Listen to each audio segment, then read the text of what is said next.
Bountiful Baby, we cater to the reborn doll market. My name is Nevin Pratt, and I'm the CEO of Bountiful Baby, and I'm a co-owner of Bountiful Baby as well. My wife and myself own the company. The history of the reborn doll industry is that originally people would go buy children's dolls from places like Toys R Us or Shopko or whatever, and transform them into ultra-realistic baby dolls. And they'd call them a reborn. And so that's the genesis of the reborn doll industry. And from that, the industry grew, and we supply that market specifically. The reborns are individually hand done. They're painted, even the capillaries, the simulation of the capillaries or blood veins in the skin, it's hand painted.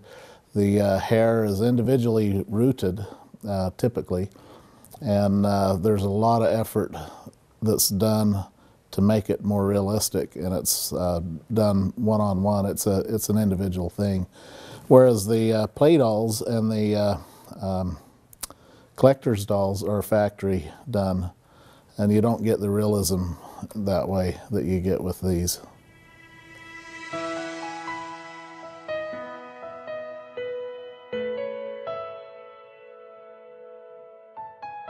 Well, it started when I was a computer programmer, a contractor, and I flew all over the country. I was on a contract in Texas, and this was in 2001, and I noticed credit card charges coming through that my wife had made for doll supplies. So I called her up and asked her what she was doing.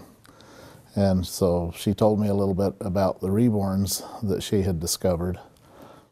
My name is Denise Pratt. I'm the Vice President and Chief Artistic Officer of Bountiful Baby.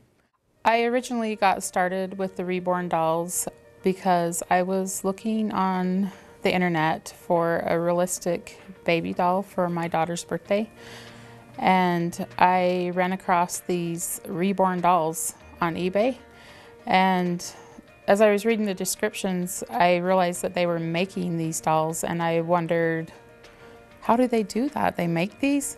So I started researching how to make the dolls, and it was very hard to find any information about it. I finally did find a little tutorial that was online and read through that, and shortly after I found that tutorial, it was gone, but I had gotten enough information that I was able to gather the supplies to make my first doll and put it on eBay. It sold for $316. So my husband says, make another one. And I put another one on, and I believe the second one sold for, it was either $400 or $500 and something. And I just continued making more dolls for a little while. I noticed, though, the obvious thing, she has production limits. She had production limits. There's only so many she could make. So I asked her, what's taking your time? What can I do to assist? And she told me, well, I spend a lot of time trying to get the supplies I need. It actually took me an entire month to figure out where to get all the supplies, because there was no one place where you could buy all the supplies that you needed to make a reborn doll. So I said, well, why don't I take that over and get the supplies for you? So we did, but initially it was just for her own reborns. But we had customers that would ask, well, what eyes did you use for this one, or what did you use here? And we'd tell them via email, and they'd ask, well, do you have any of those? And we did have some, and so they'd ask, well, can we buy them? So we sold them. We started selling supplies without really even trying. I first started making reborn dolls in 2001. It was, I believe, September of 2003, I came to Denise and I said, I think we have the wrong focus. I think we need to focus on the supplies. When I had dolls on eBay, I would get emails from people asking me where I got the bodies, where I got the eyes. I was buying children's dolls, Behringer dolls that were painted, and we would take the paint off of the dolls and repaint them and root hair on them, and that was a lot of work to have to remove the paint and do all these things. But there were no kits that were blank without any hair or eyes or paint that were available to purchase at the time. So people would have to take apart children's dolls basically and remove the paint and sometimes sand down the hairlines that were molded into the vinyl and reborn the doll that way. At first we were buying and reselling the Behringer dolls for reborning because those were the dolls that most people were using. We decided that we wanted to produce kits that were specifically for the reborn market, and I had started sculpting dolls about a year prior to this, and eventually we produced one of my sculpts, Avery. We started the production of Avery in 2005, and she was released in 2006, and that was our first blank reborn vinyl doll kit. And from there we just added more and more kits and faces that are blank so that they don't have to be taken apart prior and having the paint removed. They're just ready to begin the reborning process. Originally, Bountiful Baby started in a room in my basement. Then from there it moved to the garage, and then added some sheds. And then in April of 2006, we moved to a commercial unit that had 2,400 square feet. And then we started adding to the commercial unit, the units to the side, until we'd grown to 10,339 square feet, I guess, if I remember correctly. And then almost 2 years ago, we negotiated the building that we're in now. It's 26,931 square feet. And we have, if I recall, 18 W-2 employees at this location.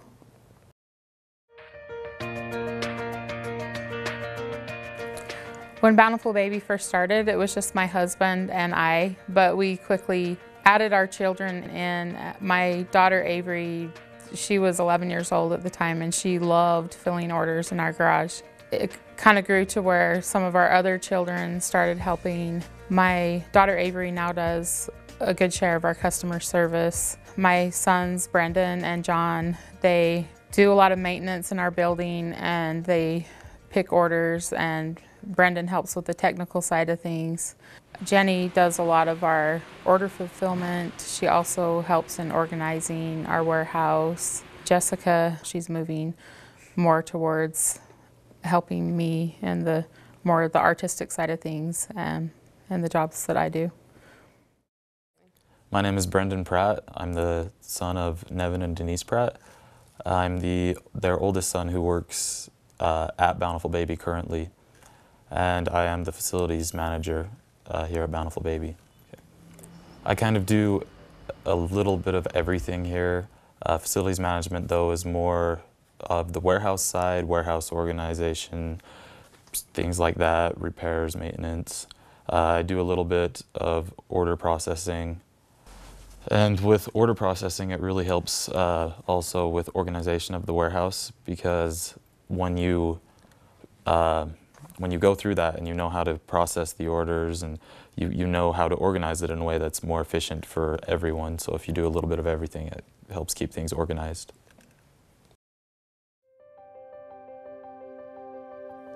We have a myriad of technologies we can utilize for creating the kits. The final pattern is created and sent overseas to create the vinyl pieces. And then the vinyl pieces are shipped by container. We get containers in all the time for our various products. They back up to our receiving dock. We unload them. The first step from there for the kits is that it moves to an inspection facility. And we have an inspection facility consisting of 12 specialized desk areas for inspecting the vinyl.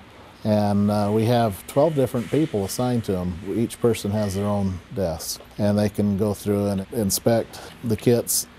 As they're inspected, we divide them into 3 categories. There's first quality, and there's second quality parts, and then there's test parts or third quality parts. We also record who inspected that kit and what the results of the inspection was. And it gets put into inventory. Now, it's not just those parts. The other parts, the paints, things like that. With paints, we have another facility off-site where the paints are bottled. But in all cases, it eventually hits the receiving, where from there it's put in on the website and placed into inventory. The customer can go to the website and place an order. The website keeps track of everything that's available.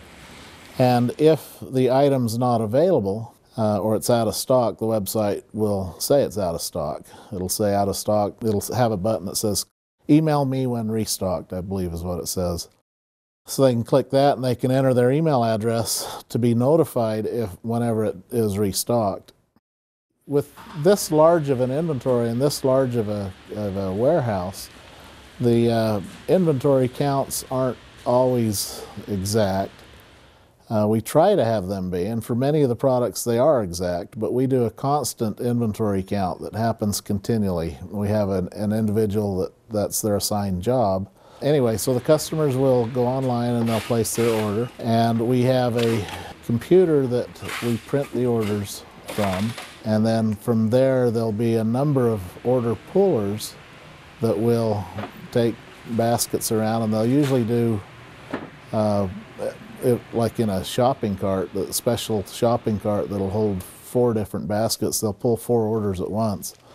Unless they're on, we have a Segway also. They can use the Segway. They can only pull 2 orders at once with the Segway though. But anyway, so various people will pull the orders, and when they pull them, when they're done, there's a conveyor that they put them on, and it moves down the conveyor to 4 different packing and checking stations that we have. And there'll be, sometimes there's only 1 person working there, sometimes nobody, sometimes all 4 stations, or any combination. They'll check the order and make sure that it's right, and they'll pack it, and then from there it moves to a station where they do the mailing label and print the postage. The website knows what everything's supposed to weigh, and it knows what the postage should be to that location, wherever the ship to is. And but they do put the box on a scale just to double check and make sure that the website got it right. And then the website will print the mailing label and the postage, and then they affix those on the package. They put it on another conveyor where it moves down to the end of the conveyor, and then from there we unload the conveyor into cages. And anyway, we'll load the cages, and the mailman will back up to our dock once a day. He'll exchange anywhere from 3 to 8 cages of orders a day. So he'll bring empty cages and take away our full cages. We mainly provide newborn baby dolls. That's where the majority of our kits are, but we also have 3-month, 6-month, 9-month, and even 18-month toddler dolls. We also have some animal kits, and we're going to be producing more animal kits in the future. We have these dogs here, these pug dogs. We also have chimps, gorillas, and orangutans.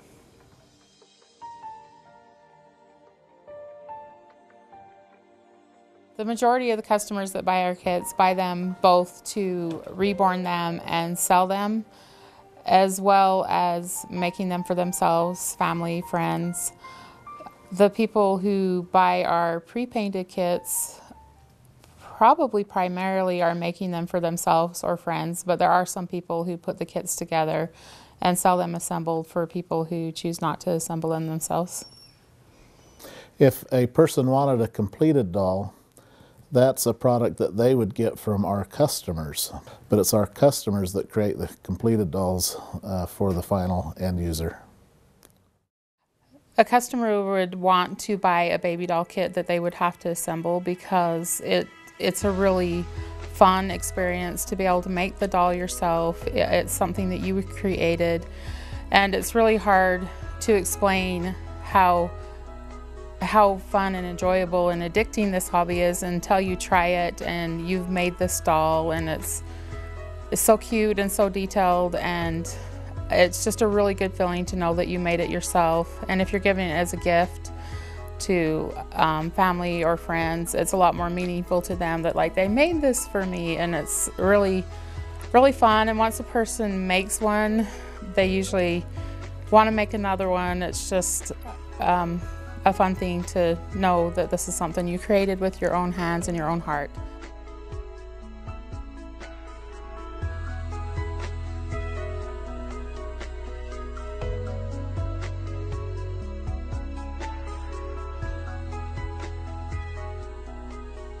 So it's been a family business from the beginning. It was nice because even when I was young, I believe I was 9 or 10 at the time, we had a place where we could work. Through the summer, we'd go out to our garage. We had it in our garage back then. I've never sent my kids to daycare. They've always been with me. We have an area for the kids here where they can play. They have a TV room, a playroom, a nap room, and their own bathroom. Because it is a family business, if I have anything else I need to do, like related to school or anything like that, the schedule is really flexible. Hours, whatever I need, we can arrange. It's a flexible schedule that way. And even as things progressed and we got larger, it's really nice having a family business there. Our entire business is online. We don't have at this time a brick and mortar store. Initially, when the Bountiful Baby website was created, I was still a computer consultant, and I created the website as a technology demonstration for my computer consulting work. Of course, the computer consulting went away long ago, but I'm the one that actually wrote most of the website code. We run all of our own servers. We run our email server. We have our own forum we run ourselves. We run customer service machine, even our DNS server. We do it all ourselves. We do not rely on an internet service provider for anything other than a pipe to the internet. Beyond that, we do it all ourselves. We have the largest selection of supplies for the reborning industry of anyone. We also manufacture our own of a lot of the supplies that we manufacture ourselves. Among them is the vinyl kits. We actually source that overseas, but the pre-production is done here, and there's actually quite a bit involved in pre-production to get it ready. But we sell paints, we sell mohair, we sell the doll kits, we sell needles, tools, paint palettes, eyes, everything you'd need. My hopes are for Bountiful Baby that we can continue to grow and provide supplies and materials that the artists will want, and that we'll be able to change with the market and include the items that the reborners are looking for, and provide them with everything that they'll need, and continue to provide them with new baby faces, the most realistic that we possibly can, and give them a wide variety of choices for their reborning needs. It's always been our policy to create a company that will survive no matter what. Bountiful Baby needs to survive the loss of any one person, and to do that, and that has been my goal all along, and to do that, the obvious thing seemed to be that I needed to grow it large enough so that any one person would have minimal impact. We intend on being in the market. Bountiful Baby intends on being in the market no matter what. We will be here for the customers.